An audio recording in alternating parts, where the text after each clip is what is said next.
지난주에 조금 제가 더 살펴보겠다고 한 내용, 예레미야서 46장 7절 8절 한번 보시기 바랍니다. 예레미야서 46장 7절 8절.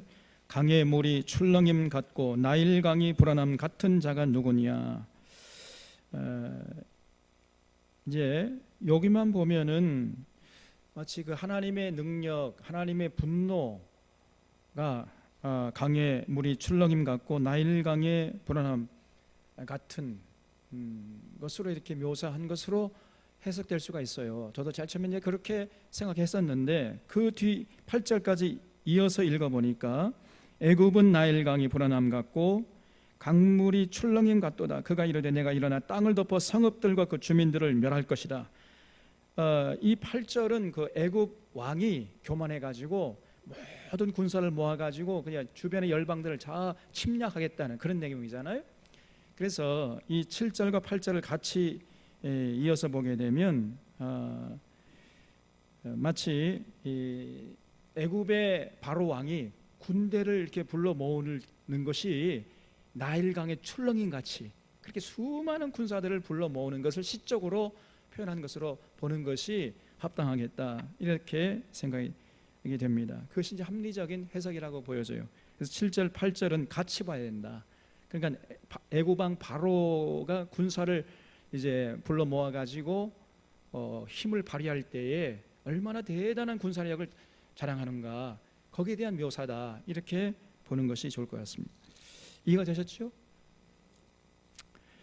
그 다음에 이제 49장으로 넘어오면은 그 하나님께서 우리가 지난주에 봤던 것처럼 그 주변 이스라엘을 둘러싸고 있던 열방들에 대한 심판을 낱낱이 지금 하고 계시는데, 오늘 49장은요 여러 그 주변의 열방들에 대한 심판이 아주 자세하게 나와 있습니다. 첫 번째 49장 1절 이하부터는요 이 암몬 자손에 대한 심판이 나오고 있어요. 그래서 여기 암몬 자손은 아모스서에서도 나오지요. 아모스 선지자가 암몬의 심판을 외쳤는데 아모스 1장 한번 보시기 바랍니다. 아모스서 1장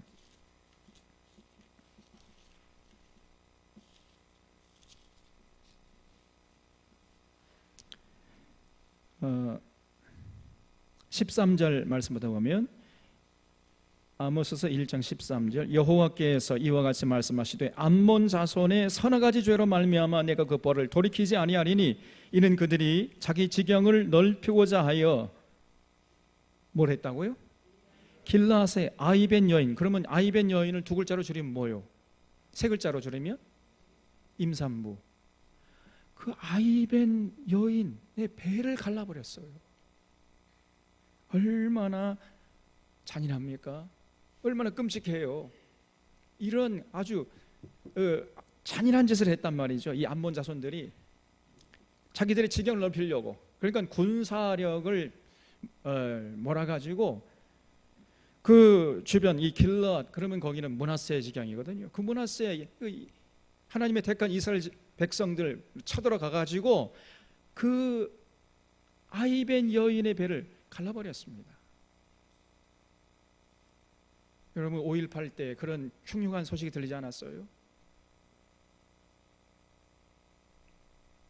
이 전두환이, 이놈이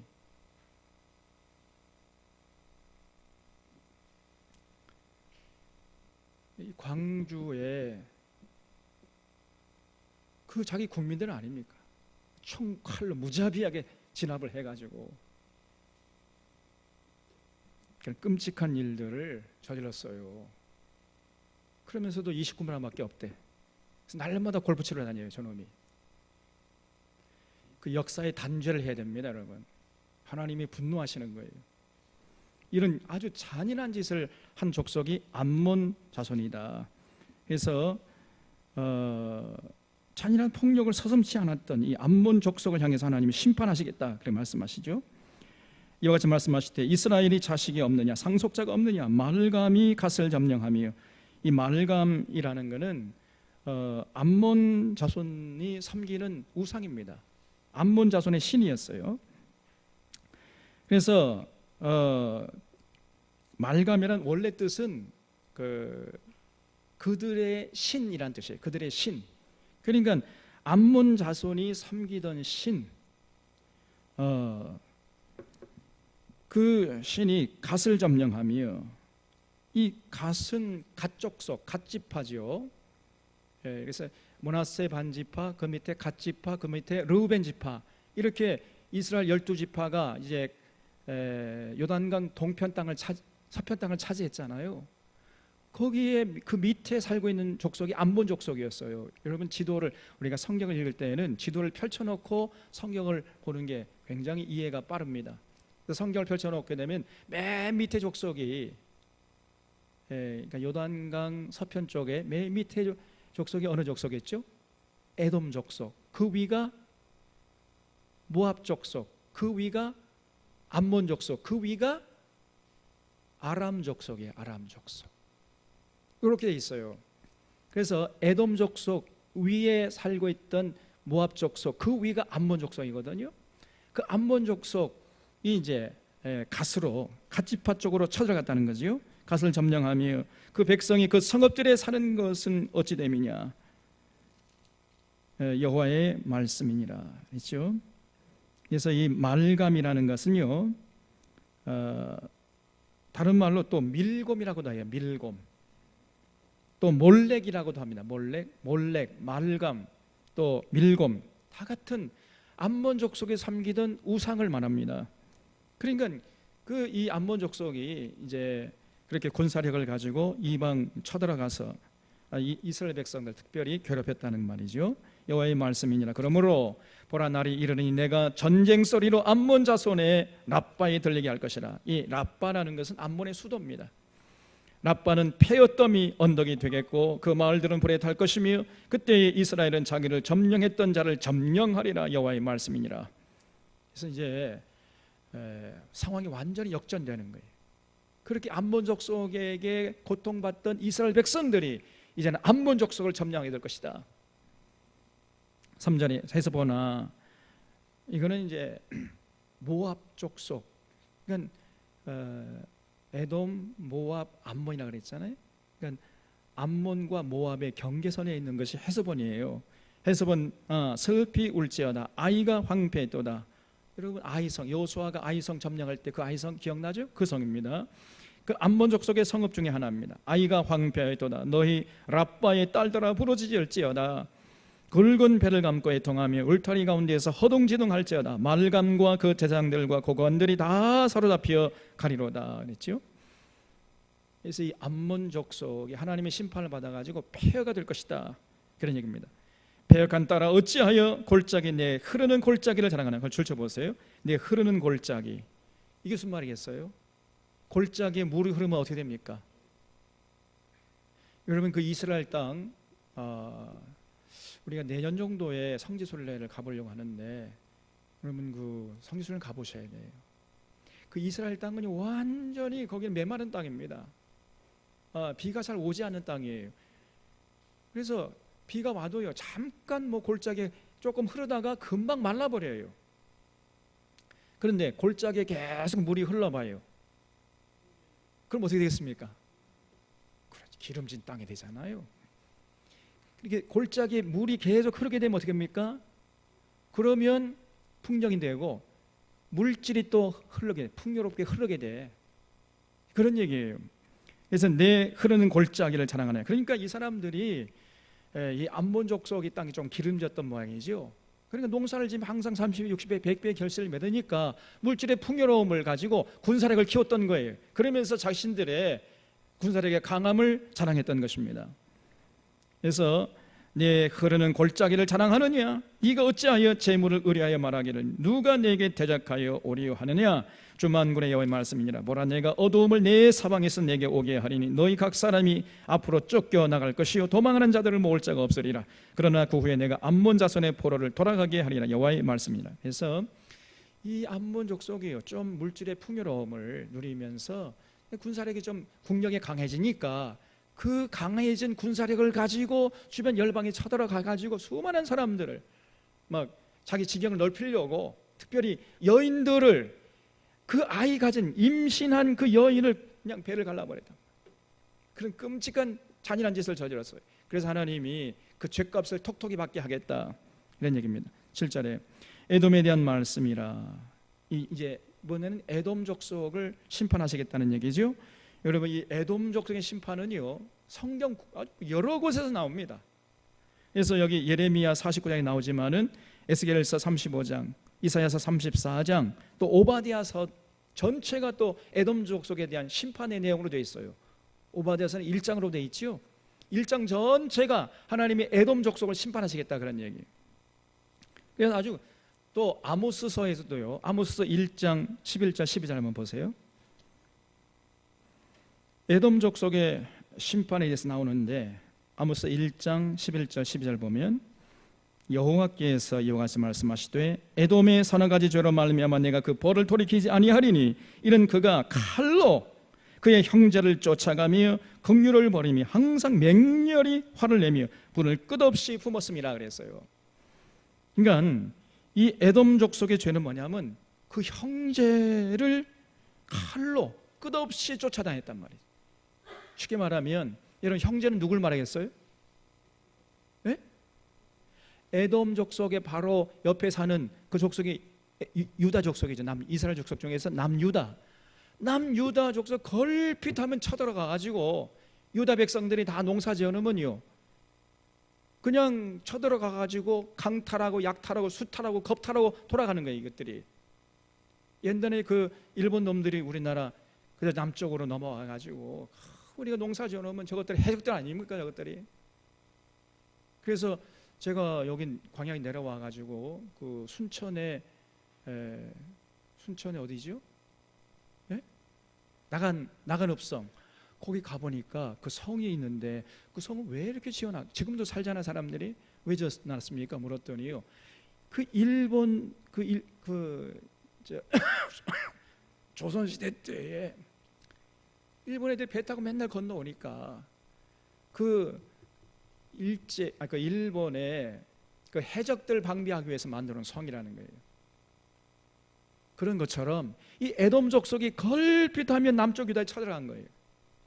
그래서 칼로 그 형제를 쫓아가며 긍휼을 버렸습니다. 항상 맹렬히 화를 내며 분을 끊없이 품었습니다.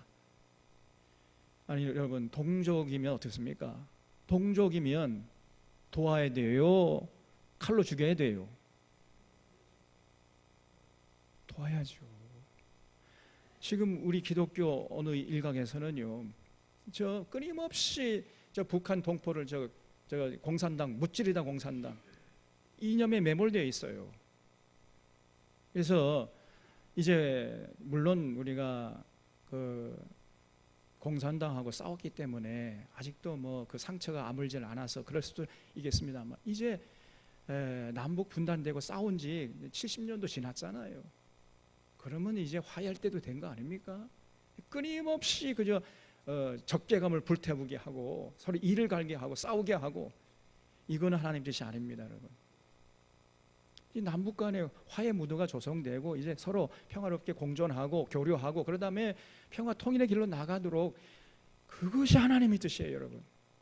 그래서 김대중 정부가 했던 이 햇볕 정책, 이 진짜 이 시대를 향한 하나님의 뜻인 줄로 믿으시기 바랍니다. 아직도 이거를 용납을 못하는 거예요, 우리 한국교회 일각에서는.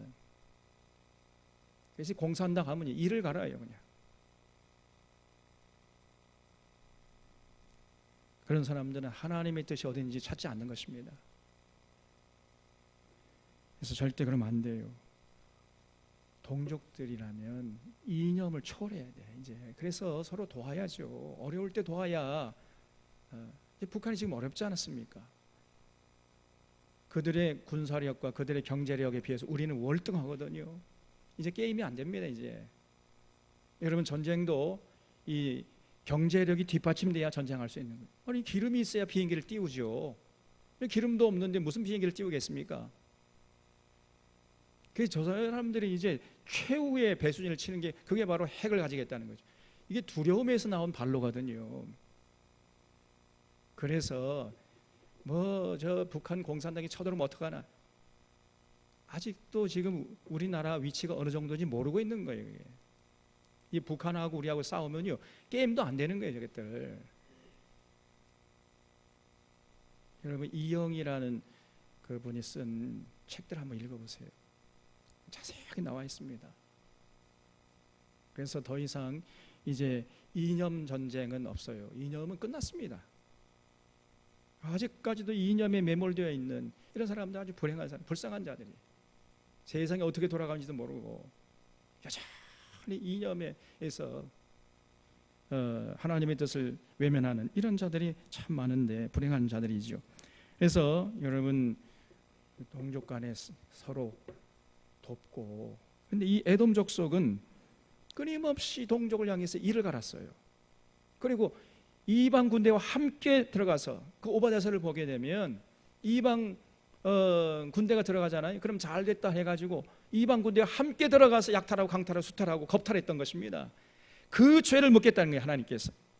그래서 이는 그가 칼로 그 형제를 쫓아가며 긍휼을 버리며 항상 맹렬히 화를 내며 분을 끝없이 품었습니다.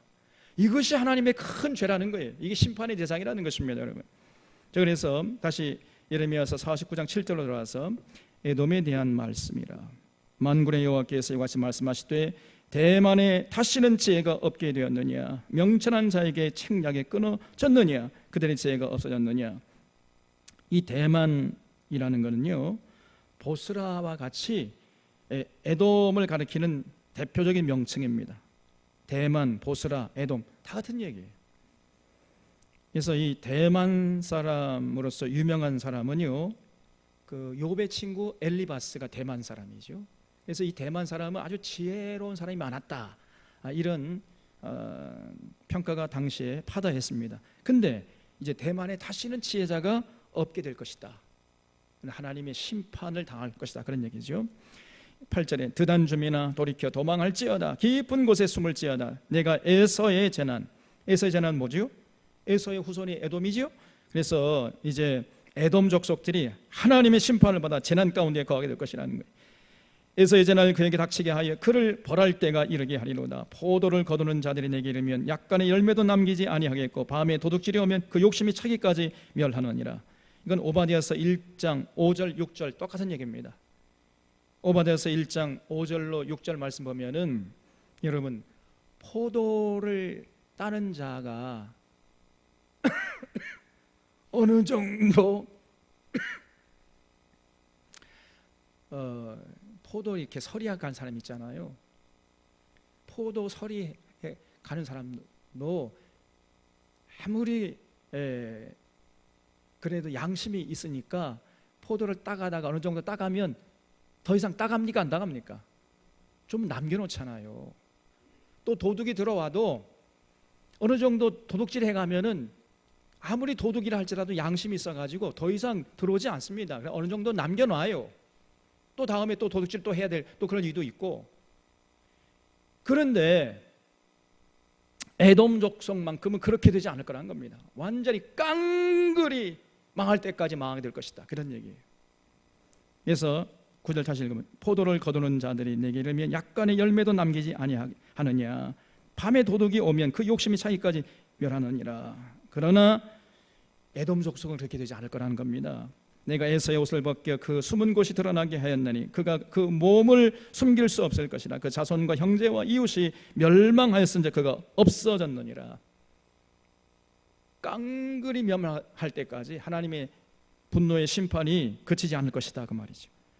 11절 내 고아들을 버려도 내가 그들을 살리리라. 이것도요 조금 우리가 더 깊이 들여다봐야 돼요. 내 과부들은 나를 의지할 것이라. 이 11절 말씀이 어떤 뜻이냐면은 내 고아를 네가 남겨둔자 할지라도 그 고아를 보살펴 줄 사람이 있다는 얘기 없다는 얘기요?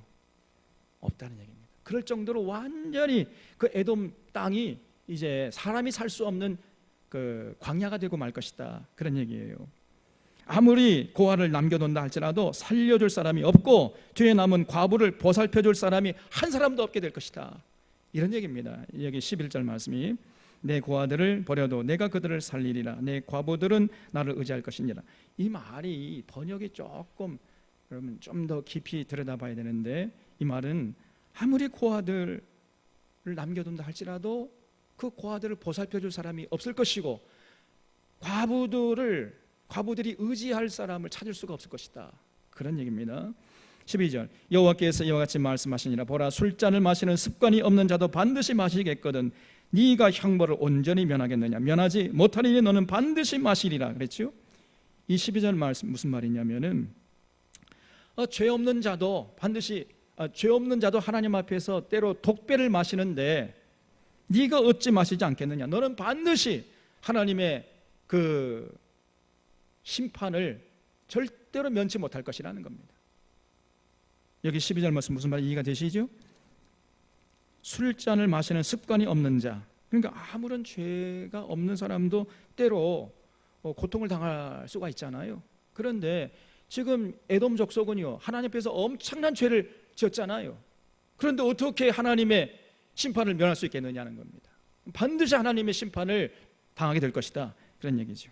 너는 반드시 마시리라.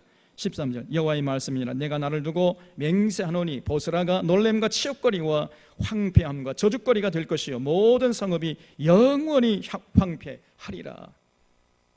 그래서 에돔 족속은요, 완전히 사람이 살 수 없는, 그저 광야에 그 늑대나 일이나 그런 사람과 친화성이 없는 동물들이 그 쌍쌍 파티하는 그런 광야가 되고 말 것이다. 오바데서는 그렇게 얘기하고 있잖아요. 14절에 내가 여호와께로부터 오는 소식을 들었노라. 사자를 여러 나라 가운데 보내 이르되 너희는 모여와서 그를 치며 일어나서 싸우라. 보라, 내가 너를 여러 나라 가운데서 작아지게 했고 사람들 가운데서 멸시를 받게 하였느니라. 바위 틈에 살며 산 꼭대기를 점령한 자여. 이게 바로 에돔 족속의 거처라 그랬죠. 그래서 이 페트라입니다. 페트라. 이 페트라에서 베드로가 온 거지요. 페트라는 말은 반석이라는 말이에요. 그래서 이 페트라 지금 그 가보면은요, 완전히 돌산이에요. 돌산. 그러니까 에돔 족속이 그 돌산에다가 자기 본거지를 마련해가지고 농사질 수 없으니까 이 남유다 걸핏 한번 쳐들어가가지고 거기 약탈하고 강탈하고 이렇게 먹고 살았던 거예요. 같은 동족인데. 그래서 이 사람들이 교만했어요. 이거 우리는 뭐 난공불락이 요새다. 어떤 놈이든 와봐라 그냥. 우리 요새는 절대로 무너뜨리지 못한다 하면서 교만했던 거예요. 에돔 족속들이. 그래서 이 바위 틈에 살며 산 꼭대기를 점령하는 자. 그러니까 이 사람들이 이제 교만해가지고 스스로 두려운 자인 줄로 여김과 내 마음의 교만이 너를 속였도다. 그래서 이 교만죄가 무서운 죄입니다. 여러분 지금 뭐 우리 계속 보겠습니다만 암몬도 그렇고 또 모압도 그렇고 에돔도 그렇고 나중에 보겠습니다만 다 주변의 열방들이 전부 하나님 앞에서 교만했어요. 그러다가 하나님께 얻어 터져가지고 흔적도 없이 사라지는 이런 역사를 기록해 버렸던 것입니다. 죽어도 교만하면 안 된다 그랬지요? 교만은 뭐라고 그랬어요? 패망의 선봉이다. 망하기 전에 먼저 오는 게 교만이라는 거예요. 그래서 교만한 사람 보면요, 저 사람은 좀 있으면 이제 망할 사람이구나 생각하면 틀림없다는 거예요. 또 교만한 나라, 하나님 두려운 줄 모르고 자기 힘이 있다고 해가지고 군사력을 자랑하는, 그걸 함부로 이웃 나라 쳐들어가가지고 갑질하는, 군사력 가지고 그 잔인한 짓을 행하는 이런 나라는요, 교만한 모습이죠. 좀 있으면 망하면 절대로 하나님이 가만두지 않는 거예요. 역사가 그걸 분명하게 우리에게 증거하고 있는 것입니다. 그래서 이 에돔 족속이 그렇게 바위 틈에 산꼭대기에 본거지를 마련해 놓고 교만했던 거죠. 그래서 16절 하반절에 내가 독수리같이 보금자리를 높은 데 지었을지라도, 이게 페트라예요. 그래서 우리가 내년에 여기 가보려고 합니다. 페트라. 근데 갔다가 오신 분들 얘기 들어보면요, 들어갈 때부터 나올 때까지 억소리가 끊이지 않는데 입이 다물어지지 않는데요. 이번에 3월 달에 그 노 목사님하고 그 일행이 이번에 또 다녀왔어요. 저보고 또 가자고 그러는데 지금 건축 앞두고 어떻게 갑니까? 근데 노 목사님이 저를 그렇게 좋아하는가 봐요. 그래서 엄 목사가 가야 된다. 나도 그러니까 저도 가고 싶어가지고 갈까 말까 도저히 못 가겠더라고요. 아니 지금 교회 건축을 하고 있는데 앞에서 지금 애쓰시는 분들 놔두고 제가 어딜 갑니까?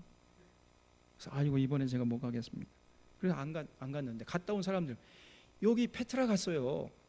갔다 와가지고 그냥 자랑하는데 그냥 제가 그냥 배가 아파가지고 우리도 내년에 가고 말리라 그냥. 대단한가 봐요. 완전히 암석으로 돼 있는데 그래서 이 사람들이 교만해가지고 네가 독수리같이 보금자리를 높은 데 지었을지라도 내가 그리로부터 너를 끌어내리리라 이런 여호와의 말씀이니라. 에돔이 공포의 대상이 되리니 그리로 지나는 자마다 놀람이 그 모든 재앙으로 말미암아 탄식하리로다. 여호와께서 말씀하십니다. 소돔과 고모라와 그 이웃 성읍들이 멸망한 것 같이 거기에 사는 사람이 없으며 그 가운데 머물러 살 사람이 아무도 없을 것이다. 이제 완전히 죽음의 땅이 되고 말 것이라는 거죠. 보라 사자가 요단 강의 깊은 숲에서 나타나듯이 그가 와서 견고한 처소를 칠 것이라. 그래서 여기서 하나님 보내신 자 그가 누구지요? 누가 와서 에돔족을 무너뜨렸죠? 바벨론의 느부갓네살이 와서 이제 에돔 족속을 칠 것이라는 거죠. 내가 즉시 그들을 거기서 쫓아내고 택한 자를 내가 그 위에 세우리니 나와 같은 자 누구며 나와 더불어 다툴 자 누구며 내 앞에 설 목자가 누구냐. 그런즉 에돔에 대한 여호와의 의도와 대만 주변에 대하여 결심하신 여호와의 계획을 들으라. 양떼의 어린 것들을 그들이 반드시 끌고 다니며 괴롭히고 그 처소로 황폐하게 하지 않으리야. 반드시 황폐하게 한다는 거죠. 그들이 넘어지는 소리에 땅이 진동하며 그가 부르짖는 소리는 홍해에 들리리라. 보라 원수가 독수리같이 날아와서 그의 날개를 보스라 위에 펴는 그날에 에돔 용사의 마음이 진통하는 여인같이 되리라 하시니라. 여러분 여인이 해산의 고통을 당할 때 고통이 얼마나 큽니까? 여인들이 한번 얘기해 보세요. 해산할 때 고통 우리 남자는 잘 몰라요. 근데 에돔의 용사들이 그렇게 될 것이다. 두려워가지고요.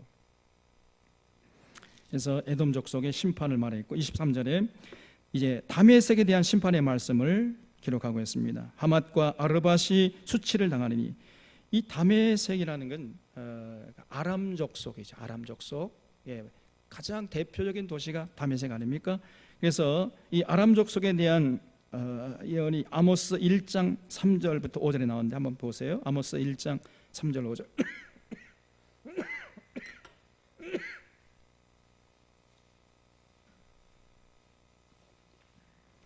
아모스서 1장 3절 5절 여호와께서 이와 같이 말씀하시되 다메섹의 서너 가지 죄로 말미암아 내가 그 벌을 돌이키지 아니하리니 이는 그들이 철 타작기로 타작하듯 길르앗을 압박하였습니다. 이 길르앗이라는 것은 길랄 라못 므낫세 반지파가 살던 곳이었죠. 거기에 쳐들어갔던 거예요. 이 다메섹은 아람 족속이라 그랬죠. 아람 족속. 그래서 이 사람들이 마치 쳐들어가 가지고 철 타작기로 타작하듯이 므낫세 하나님이 택한 이스라엘 백성들을 그렇게 압박했다는 거예요. 그래서 내가 하사엘의 집에 불을 보내리니 벤하닷의 궁궐들을 사르리라. 내가 다메섹의 빗장을 꺾으며 아벤 골짜기에서 그 주민들을 끊으며 벳에덴에서 규 잡은 자를 끊으리니 아람 백성이 사로잡혀 기르에 이르리라. 여호와께서 말씀하셨느니라. 그래서 아모스 선지자도 아람 족속의 심판을 예언했는데 오늘 예레미야도요 똑같이 예언하고 있어요. 23절 다시 돌아와서 49장 23절에 다메섹에 대한 말씀이라. 하맛과 아르밧이 수치를 당하는 이는 흉한 소문을 듣고 낙담함이라. 바닷가에서 비틀거리며 평안이 없도다. 다메섹에 피곤하여 몸을 돌이켜 달아나리어 하니 떨림이 그를 움켜잡고 해산한 여인같이 고통과 슬픔이 그를 사로잡았도다. 어찌하여 찬송의 성읍 나의 즐거운 성읍이 버린 것이 되었느냐. 이는 만군의 여호와의 말씀이니라. 그런즉 그날에 그의 장정들은 그 거리에 엎드러지겠고 모든 군사는 멸절될 것이며 내가 다메섹의 성벽에 불을 지르려니 벤하닷의 궁궐이 불타리라. 그러니까 이 아람 족속들도요, 아람 족속은 지금 시리아 땅을 말해요. 시리아. 지금도 뭐 계속 전쟁이 일어나고 있잖아요. 그래서 이 사람들이 아주 잔인한 짓을 했습니다. 철 타작기로 타작하듯이 길앗을 압박했다. 이 군사력을 가지고 이웃에 쳐들어가서 그렇게 고통스럽게 했다는 거죠. 그걸 하나님이 잊지 않고 계시는 겁니다. 28절에 바벨론의 느부갓네살 왕에게 공격을 받은 게달과 하솔 나라들에 대한 말씀이라. 그래서 이 게달과 하솔은요, 지금 이 유다 광야 그 남쪽 아라비아 사막 있어요. 거기에서 살고 있는 족속들을 게달과 하솔. 그래서 여호수아가 가나안 땅을 점령해 들어갈 때 그 갈릴리 북쪽 땅에 또 하솔이 나와요. 그 하솔하고 좀 다릅니다. 그 하솔 땅을 얘기한 게 아니고 여기 게달과 하솔이라는 것은 그 팔레스타인 땅 남쪽 부분을 말해요. 그래서 거기서 이 사람들이 이제 주로 양떼를 몰고 또 낙타 키우고 이렇게 이제 유목민이었습니다. 여러분 지금도 그 유대 광야에 가면은 도시화되지 않고 그냥 사막에서 살아가고 있는 유목 민족들이 있어요. 그걸 우리가 뭐라고 그러죠? 네? 그 사막에서 이렇게 양떼를 치면서 살아가는 그런 유목민들, 베드윈이라고 들어보셨죠? 베드윈 그런 사람들 말한다고 볼 수 있습니다. 그래서 여호와께서 이와 같이 말씀하시되 너희는 일어나 게달로 올라가서 동방 자손들을 황폐하게 하라. 너희는 그들의 장막과 양떼를 빼앗으며. 이 사람들이 이제 양떼가 많았던 거죠. 휘장과 모든 기구와 낙타를 빼앗아다가 소유로 삼고 그들을 향하여 외치기를 두려움이 사방에 있다 할지니라. 여호와의 말씀이니라. 하솔쯤이나 도망하라. 멀리 가서 깊은 곳에 살라. 이는 바벨론의 느부갓네살 왕이 너를 칠 모략과 너를 칠 계책을 세웠습니다. 여호와의 말씀이니라. 너는 일어나 고요하고도 평안히 사는 백성 곧 성문이나 문 빗장이 없이 홀로 사는 국민을 치라. 그게 바로 이 게달과 하솔 백성들의 사는 모습이에요. 그래서 이 사람들은요, 성문이나 문빗장이 없어요. 온통 광야하고 사막인데 무슨 문빗장 할 필요가 뭐가 있습니까? 그래서 그런 게달과 하솔을 이제 하나님께서 바벨론 느부갓네살 왕을 보내가지고 칠 것이다, 그런 얘기죠. 32절 그들의 낙타들은 노략물이 되겠고 그들의 많은 가축은 탈취를 당할 것이라. 내가 그 살적을 깎은 자들, 이 살적을 깎는, 거기 줄 쳐보세요. 이 살적을 깎는다, 이 말은 무슨 말이냐면은 여기 앞을 보세요. 여기 관자놀이 여기 이 그 머리카락 있잖아요. 여기를 깎은 거예요. 이 살적을 깎은 자들입니다. 그 여기만 깎고 여기 머리 가운데 머리만 남겨진 이런 사람들, 그런 사람들이 살적을 깎은 자들이에요. 그러니까 게달과 하솔 족속들이 이렇게 관자놀이 요 머리카락을 이제 짧게 깎고 여기만 가운데만 남겨 놓았던 모양이죠. 그런 자들을 사면에 흩고 그 재난을 여러 곳에서 오게 하리라. 여호와의 말씀이니라. 하솔은 큰 뱀의 거처가 되어 영원히 황폐하리니. 그래서 여기 큰 뱀의 거처, 이것도요,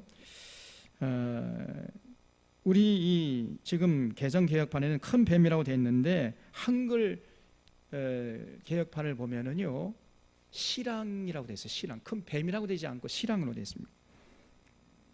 그러니까 이리죠, 이리. 하솔은 이리가 사는 거처가 되어 영원히 황폐하리니, 이렇게 되어 있어요. 그래서 이게 이제 신학자들의 논쟁거리인데, 그래서 이제 큰 뱀이라는 건 히브리 말로 탄닌입니다. 탄닌으로 되어 있는 것도 있고 마소라 텍스트라고 있어요. 구약성에 이제 또 다른 번역책 마소라 텍스트가 있는데 그 마소라 텍스트에는 탄님으로 되어 있습니다. 탄님과 탄님 요 차이가 나는데, 탄님으로 되어 있으면은 이제 여우, 시랑, 늑대 이렇게 볼 수가 있고요. 탄닌 그러면은 큰 뱀 이렇게 해석이 되는데, 그래서 어쨌든 이 33절의 내용은 무슨 말이냐면은 이제 게달과 하솔이 황폐돼 가지고 거기는 광야에 그 야생 동물들이나 사는 곳이 될 것이다, 그런 뜻이에요. 그래서 하솔은 큰 뱀의 거처가 되어 영원히 황폐하리니 거기 사는 사람이나 그 가운데 머물러 사는 사람이 아무도 없게 되리라 하시니라. 34절 유다 왕 시드기야가 주기한 지 오래지 아니하여서 엘람에 대한 여호와의 말씀이 선지자 예레미야에게 임하여 이르시되, 이 엘람이라는 건 지금의 이란 지역입니다. 이란. 만군의 여호와가 이같이 말하노라. 보라, 내가 엘람의 힘에 으뜸 가는 활을 꺾을 것이. 그래서 엘람 사람들은요 주로 활을 잘 쐈어요. 여러분, 우리 대한민국도 어떤 민족이죠? 천하 제일이죠. 여러분, 그 올림픽 가면은요, 우리나라 선수들이 맨날 1등 하잖아요.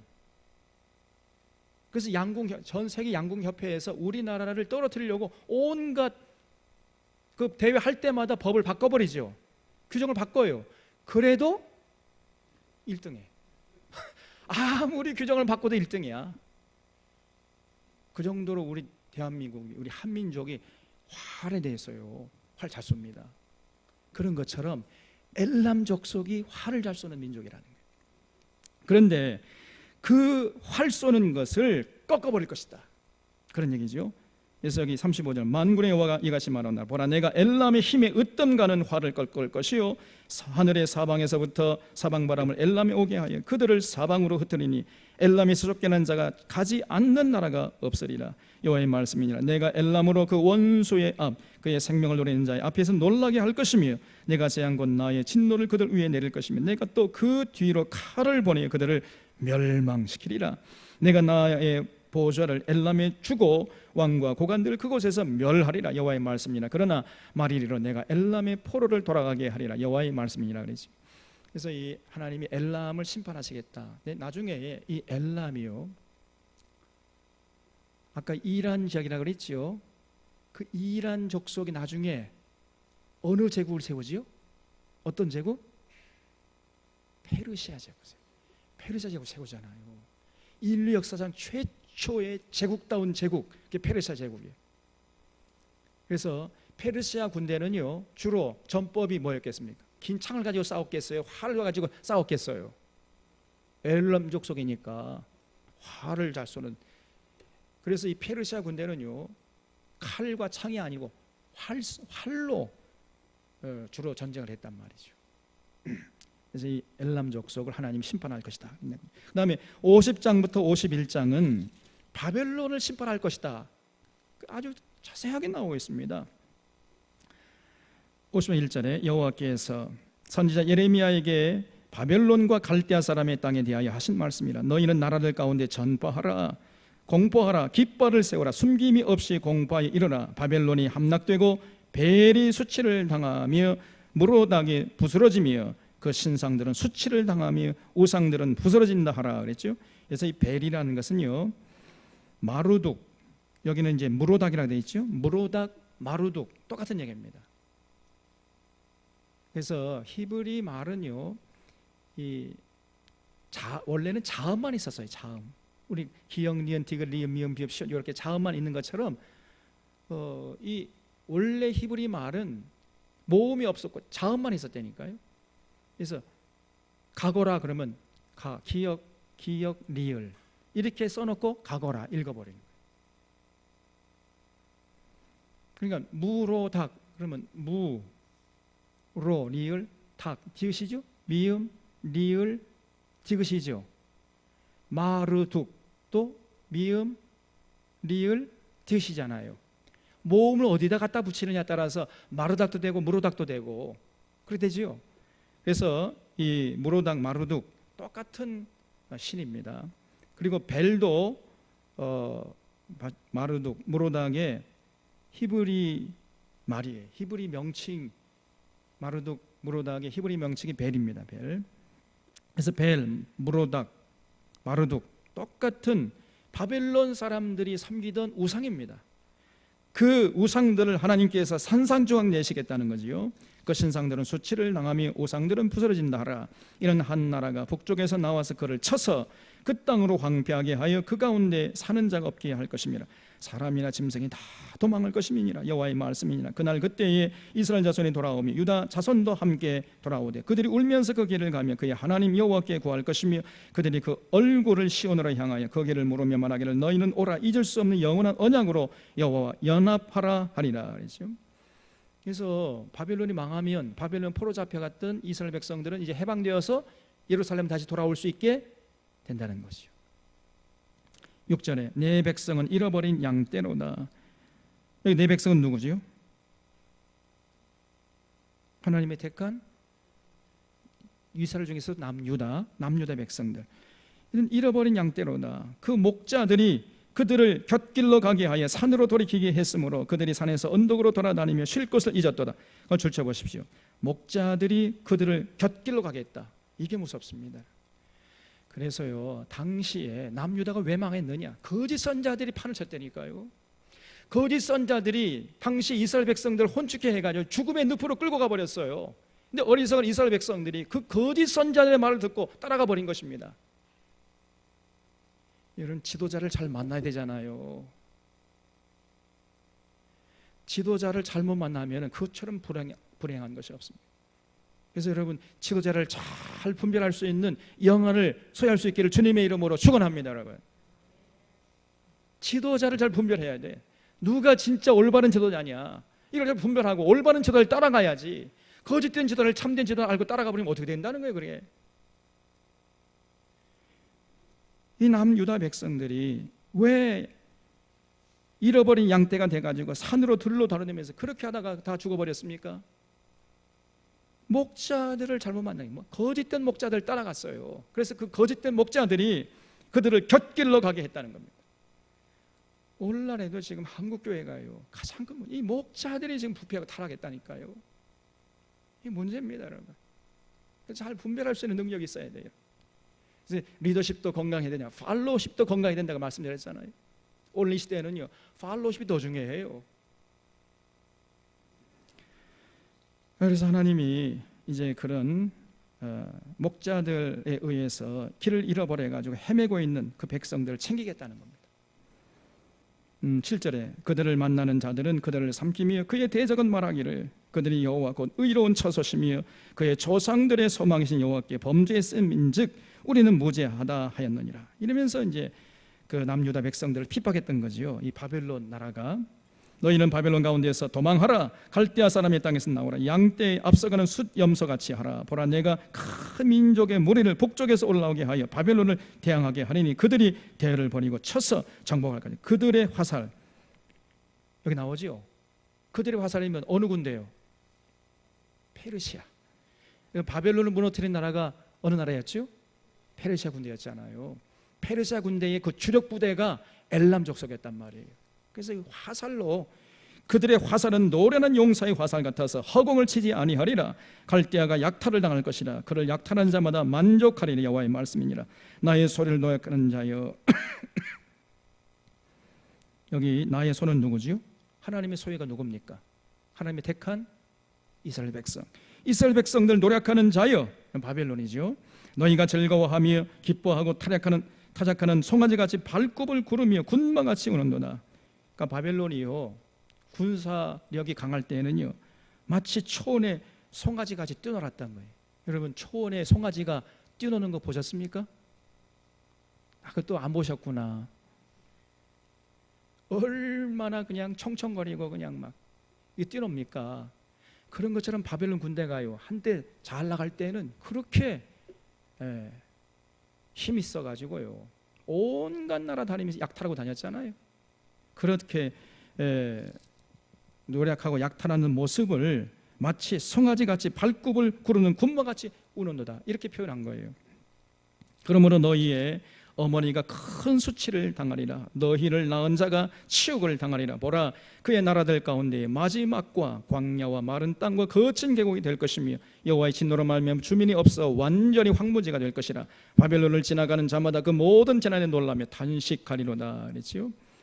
그래서 바벨론이 이제 크게 수치를 당하고 나라들 가운데서 가장 못난 나라가 되어가지고 마치 광야와 메마른 땅이 되어가지고 주변의 나라들에게 멸시와 천대받게 될 것이다, 이런 얘기예요.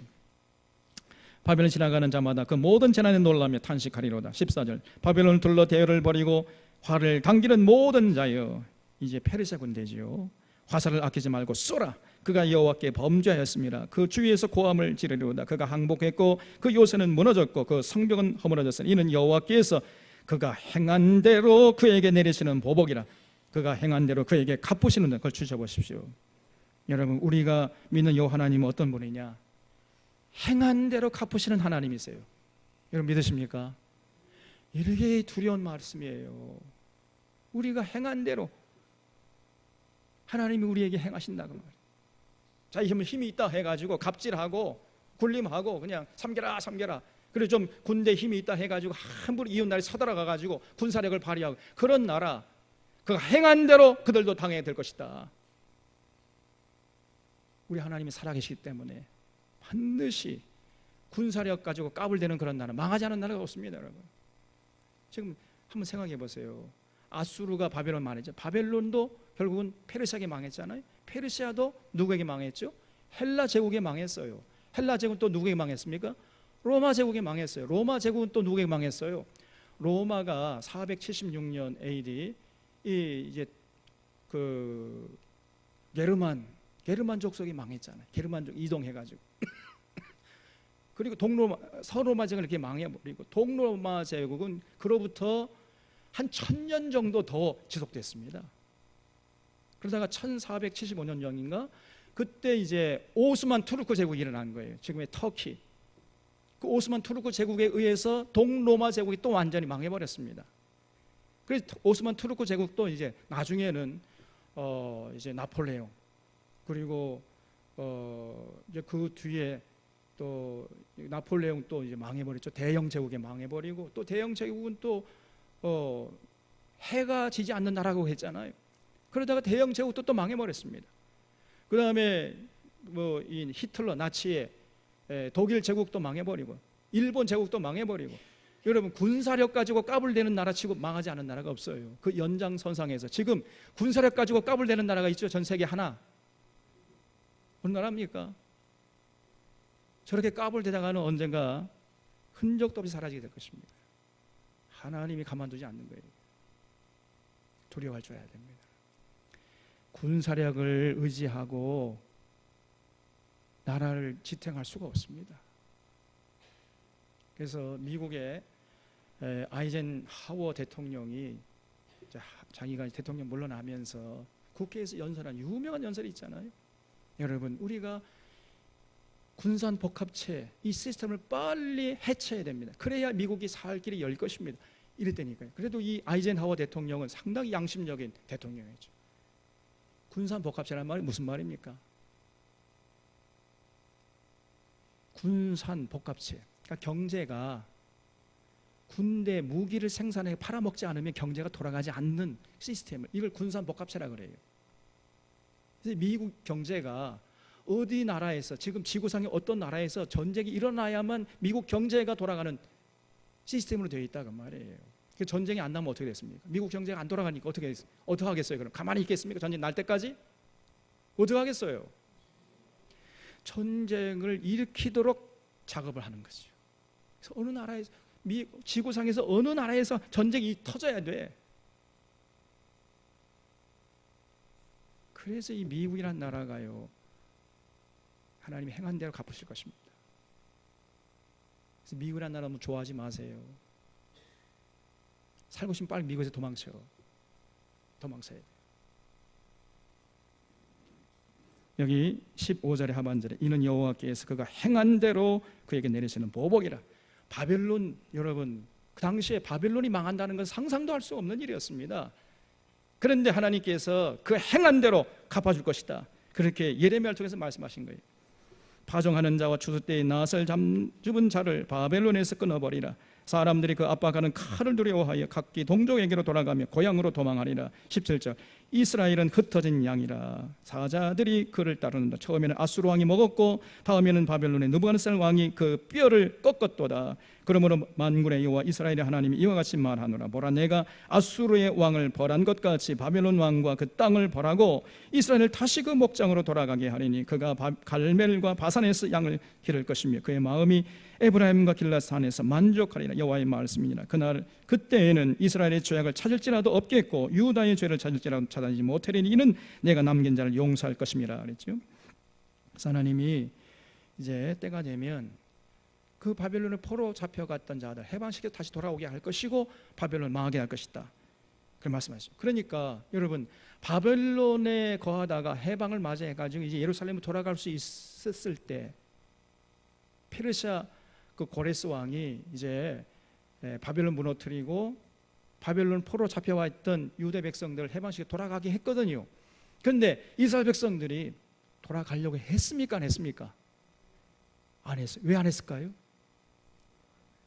이제 뭐 거기서 자리 잡고 땅도 사고 집도 짓고 잘 먹고 잘 사는데 왜 돌아가냐? 예루살렘 돌아가봤자 뭐 그 다 폐허가 되고 뭐 다시 또 성도 다시 세워야 되고 집도 다시 지어야 되고 돌아가는 길도 험악하고 강도가 또 있어가지고 다 재산 갖고 가다가 또 뺏기면 어떡하나? 깊은 물이 또 치면 어떡하나? 이래 가지고 안 돌아갔단 말이죠. 그래서 뭐뭐 하다가 잘못하면은 전멸당할 뻔했잖아요. 그 사건을 기록한 책이 어떤 책이에요? 에스더서. 불임절의 기원이잖아요. 돌아가라. 그래도 안 돌아가. 여기가 좋사오니 그러고 앉아있다가 전멸당할 뻔했잖아요. 그래서 하나님이 지금 예레미야를 통해서 돌아가라. 이제 바벨론 장차 망할 거야. 그래 너 여기 영원히 너 거할 처소가 아니야. 빨리 돌아가. 그렇게 말씀했는데도 그걸 듣지 않아요. 그래서 여기 21절부터 쭉 계속 바벨론이 망할 것을 얘기합니다. 29절 보세요. 활 쏘는 자를 바벨론에 소집하라. 페르시아 군대죠. 페르시아 군대는 활로 전쟁을 했다 그랬잖아요. 활을 당기는 자여 그 사면으로 진을 쳐서 피하는 자가 없게 하라. 그가 일한 대로 갚고 그가 행한 대로 그에게 갚으리라. 그가 이스라엘의 거룩한 자 여호와를 향하여 교만하였습니다. 이 바벨론 죄가 뭐냐? 교만죄예요. 좀 군사력이 강하면요 다 교만해진다니까요. 또 개인적으로 말할 때는 나라는 그렇고 개인은 좀 자기가 힘이 있잖아요. 좀 돈이 많고 높은 자리 차지하고 또 좀 배운 거 있다 그러면요 어깨에 힘이 들어가는 거예요. 그리고 자꾸 섬기라 그러면서 갑질해야 되는 것입니다, 여러분. 이게 교만이에요. 그러면 그 사람은 좀 있으면 망해버립니다. 여러분 나라도 그렇거나 개인도 마찬가지예요. 여러분이 힘 있을 때 그 힘을 가지고 하나님이 뭘 하라고 주신 거예요? 하나님이 여러분에게 좋은 여건과 또 재능과 또 뭐 넉넉한 물질을 주셨다면 또 좋은 머리 주셨다면 그걸 가지고 뭘 어떻게 해야 됩니까? 내가 잘 먹고 잘 살고 배부르고 등 따숩고 하는데 다 써야 되는 거예요? 아니면 하나님의 뜻을 이루고 이웃을 섬기고 더불어 사는 세상 위해서 헌신해야 되는 거예요? 근데 왜 그렇게 안 합니까? 그것이 사는 일. 근데 대부분의 사람들이요 교만해져. 자꾸 어깨에 힘이 들어가. 그러니까 여러분 남을 도울 수 있는 것 그 자체가 하나님의 복인 줄로 믿으시기 바랍니다. 그때 감사함으로 그 일을 감당하세요. 아 내가 사람들에게 꾸임을 받지 않고 꾸어준다. 이게 얼마나 감사한 일이냐. 내가 남의 도움을 받지 않고 내가 도와주다니 참 감사하니. 그러면서 그 도와주는 것 자체에 기쁨 삼고 즐거움을 삼고 이렇게 살아야지. 내가 도와줬는데 이제 감사할지도 모르고 벌써 그건 교만한 거예요. 우리 사론의 교우들은 그런 자가 한 사람도 없기를 바랍니다. 도와주는 그 자체를 가지고 기쁨을 삼고 거기에 만족하고 더 이상 어떤 반대급부를 바라지 않을 수 있기를 바랍니다, 여러분. 대부분 사람 그렇게 안 한다니까요. 내가 이렇게 저를 섬겼는데 지가 저렇게 나올 수 있어? 뭐 이러면서 서운해해요. 그게 바로 교만한 겁니다.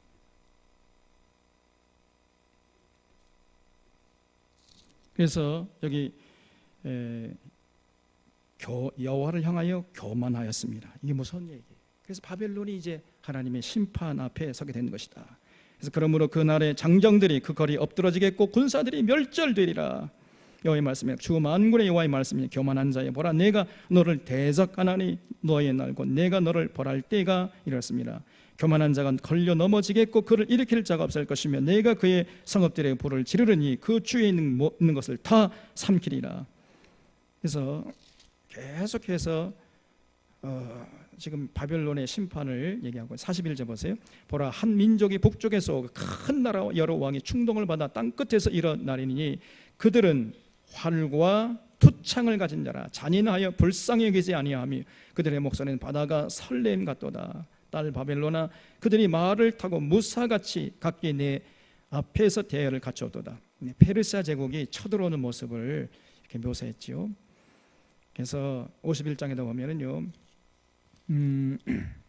여기 6절에 보면 바벨론 가운데서 도망하여 나와서 각기 생명을 구원하고 그의 죄악으로 말미암아 끊어짐을 보지 말지어다. 이는 여호와의 보복의 때니 그에게 보복하시라. 그래서 하나님이 여기 51장 5절 보면 이스라엘과 유다 백성들 향해서 바벨론 나라가 망할 테니까 빨리 거기서 도망쳐라. 거기 있다가는 함께 다 죽잖아요. 그러니까 빨리 그 가운데서 도망하여 나와서 각기 생명을 구원하라. 이렇게 지금 말씀했던 거죠.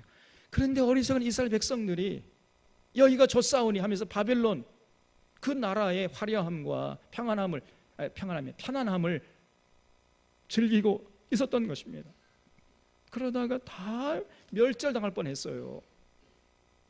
참, 이 이스라엘 백성들 어리석어요. 여기 7절 바벨론은 여호와의 손에 잡혀 있어 온 세계가 취하게 하는 금잔이라. 그걸 줄쳐보십시오. 온 세계를 취하게 하는 금잔이 뭐냐? 바벨론이에요. 온 세상을 혼축케 하는 포도주를 마시게 했단 말이죠. 여러분, 그 온 세상을 혼축케 하는 포도주가 뭘까요? 두 가지죠. 군사력과 문화력. 이게 온 세상을 혼축케 하는 겁니다. 이게 바벨론의 핵심이었어요. 그래서 바벨론 나라가 가는 곳마다 군사력을 점령하고 문화적으로 그저 다 바벨론에 통화시키는 이런 정책을 폈던 거예요. 이제 꼭 그렇게 하는 나라가 미국이죠, 미국. 그래서 마지막 바벨론은 바로 미국일 것이다. 이런 얘기를 성경학자들이 하는 것입니다. 여러분, 미국 너무 좋아하지 말라니까요. 그래서 바벨론은 여호와의 손에 잡혀 있어 온 세계가 취하게 하는 금잔이라. 민족이 그 포도주를 마심으로 미쳤도다 그랬어요. 그런 나라가 이제 곧 망할 것이다. 그런 얘기죠. 그래서 51장 15절 이하 쭉 보면은 예레미야서 10장 12절로 16절 똑같습니다. 예레미야서 10장 12절부터 16절을 또다시 51장 15절부터 반복하고 있어요. 그 내용이 뭐냐? 이스라엘 백성들이 어려서 가지고 그 바벨론 신은요, 그 돌로 만든 아니면 나무 조각으로 만든 우상에 불과하잖아요. 거기는 생기가 없어요. 그렇기 때문에 복도 못 주고 심판도 못하는 돌멩이 조각에 불과한데, 그렇게 이스라엘 백성들이 그 바벨론 신을 두려워하고 섬기고 막 그랬단 말이죠. 그리고 대신 여호와 하나님, 살아계신 여호와 하나님은 섬기지 않고 이런 어리석은 짓을 범했던 거죠. 여기 17절 보면 사람마다 어리석고 무식하도다. 금장색마다 자기가 만든 신상으로 말며 수치를 당하는 이는 그 부어 만든 우상은 거짓이고 그 속에 생기가 없어요. 그것들은 헛것이고 조롱거리이니 징벌하시는 때에 멸망할 것이나 야곱의 분깃은 그와 같지 아니하시니 그는 만물을 지으신 분이요 이스라엘은 그의 소유인 지파라. 그 이름은 만군의 여호와시니라.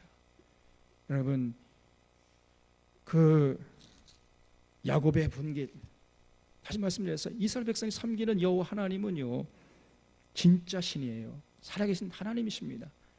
그랬더니 거기 하나님께서는 생기가 있어가지고 우리에게 복을 주시기도 하고 우리를 심판해가지고 저주를 퍼부을 수도 있는 분이시다 그 말이에요. 그러니까 그런 하나님을 두렵고 떨림으로 섬겨야지 돌멩이 조각에 나무 조각에 불과해가지고 생기가 없어 복도 못 주고 저주도 못하는 것을 두려워하고 섬길 그런 어리석은 짓을 왜 하느냐 그 말이에요.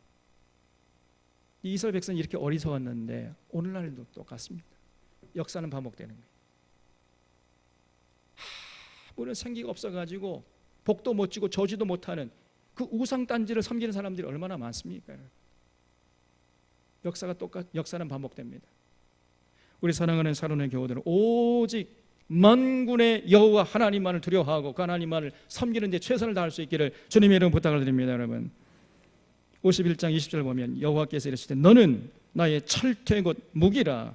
그러니까 바벨론이 하나님의 손에 있는 철퇴요 무기라는 거예요. 그래서 한때 바벨론이라는 군사력을 가지고 온 세상 다 심판했죠. 근데 이제 하나님께서 그 철퇴인 바벨론 나라를 이제 심판하실 것이다 그런 얘기예요.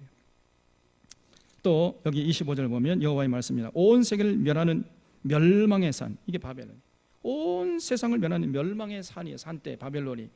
그런데 바벨론이 이제 망하게 될 것이다 그런 얘기입니다. 여기 41절에 보면 슬프다 새삭이 함락되었도다. 이 새삭이라는 것이 바벨론을 지칭한다 그랬어요. 그래서 바벨론 나라가 이제 망하게 될 것이다. 온 세상에 칭찬받는 성읍이 빼앗겼도다. 슬프다 바벨론이 나라들 가운데 황폐하였도다. 바다가 바벨론에 넘심이여 그 노도 소리가 그 땅을 뒤엎었도다. 그 성읍들은 황폐하여 마른 땅과 사막과 사람이 살지 않은 땅이 되었으니 그리로 지나가는 사람이 없도다. 내가 벨을, 이 벨이 바벨론의 신이라고 그랬죠. 무로닥 바벨론에서 벌하고 그가 삼킨 것을 그의 입에서 끌어내리니 민족들이 다시는 그에게 몰려가지 아니하게 하고 바벨론 성벽은 무너졌도다. 나의 백성아, 이 유다 백성이죠. 너희는 그 중에서 나와 각기 여호와의 진노를 피하라. 바벨론 있으면 안 되잖아요. 빨리 도망쳐야죠. 거기 있다가는 바벨론 망할 때 함께 망하잖아요. 그래서 빨리 그 중에서 나와라. 그래서 여호와의 진노를 피하라. 권면하는 거지요. 너희 마음을 나약하게 말며 그 땅에 들린 소문을 말면 두려워하지 말고 빨리 나와라. 그런 얘기죠. 그래서 이런 내용들을 이제 하나님께서 예레미야를 통해서 말씀하셨고요. 59절 보세요. 마지막으로 유다의 시드기야 왕 제4년에 마아세야의 손자 네리야의 아들 스라야가 그 왕과 함께 바벨론으로 갈 때에 선지자 예레미야가 그에게 말씀을 명령하니 스라야는 병참감이더라. 거기 주셔보세요. 병참감. 이 병참감이란 말이 무슨 말이냐면 시드기야의 시종장이라 그 말이에요. 올라하면은 대통령의 수석 보좌관입니다. 시종을 드는, 그러니까 청와대의 수석 보좌관 그런 얘기예요. 그 병창감. 스라야에게 예레미야가요, 하나님께서 지금 자기에게 전한 그 예언의 말씀들을 전부 써가지고 그 스라야에게 줬다는 거죠. 60절에 예레미야가 바벨론에 닥칠 모든 재난과 바벨론에 대하여 기록한 이 모든 말씀을 한 책에 기록하고 스라야에게 말하기를 너는 바벨론에 이르거든 삼가 이 모든 말씀을 읽고 말하기를 여호와여 주께서 이곳에 대하여 말씀하시기를 이 땅을 멸하여 사람이나 짐승이 거기에 살지 못하게 하고 영원한 폐허가 되리라 하셨나이다 하라 하니라. 그래서 앞으로 장차 바벨론이 이렇게 좀 있다가 망할 것이다. 그러니까 포로로 잡혀가는 시드기야 왕뿐 아니라 모든 유대 포로들에게 이 하나님의 말씀을 전해가지고 바벨론 나라가 망하거든 빨리 거기서 도망치게 해라. 이거를 전하게 했던 것이에요. 무슨 말인지 이해가 되십니까? 그래서 여기 62절 말하기를 여호와여 주께서 이곳에 대하여 말씀하시 이 땅을 멸하여 사람이나 짐승이 거기에 살지 못하게 하고 영원한 폐허가 되리라 하셨나이다 하라 하니라. 너는 이 책 읽기를 다한 후에 책에 돌을 매어 유브라데 강 속에 던지며 말하기를 바벨론이 나의 재난 때문에 이같이 몰락하여 다시 일어나서지 못하리니 그들이 피폐하리라 하니라. 예레미야의 말이 이에 끝나니라 그랬어요. 그래서 주님께서 내리시는 재앙으로 이렇게 바벨론 나라가 돌에 매달은 그 두루마리 책이, 하나님의 예언의 말씀을 두루마리 책이 돌에 매달아 가지고 바다에 던지면 가라앉겠지요. 가라앉는 것처럼 바벨론 나라도 가라앉아가지고 다시는 일어서지 못할 것이라는 거예요. 그러니까 장차 그런 일이 닥칠 것인데 그런 일이 닥치거든 빨리 바벨론에서 도망쳐라. 이렇게 하나님께서 신신당부했는데도 이스라엘 백성들이 70년 포로 생활하고 끝난 후에 돌아갈 수 있음에도 아까 말씀드린 돌아갔다는 얘기 안 돌아갔다는 얘기예요. 안 돌아갔어요. 이 어리석은 이스라엘 백성들이. 정말 이스라엘 백성들은요 너무 하나님 마음을 아프게 하는 거예요. 우리 사랑하는 샤론의 교우들은 이런 예레미야 말씀을 통해서 과거 이스라엘 백성들의 삶을 반면교사로 삼고 하나님 말씀에 정확 길을 세우고 하나님 뜻을 받드는 데 최선을 다해 주시기를 주님의 이름으로 부탁을 드립니다. 기도하겠습니다. 참 고마우신 하나님 아버지, 오늘 고난주간을 지나면서 과연 예수 믿는 것이 무엇인지 깊이 돌아볼 수 있는 은총을 저희들에게 허락하여 주시옵소서.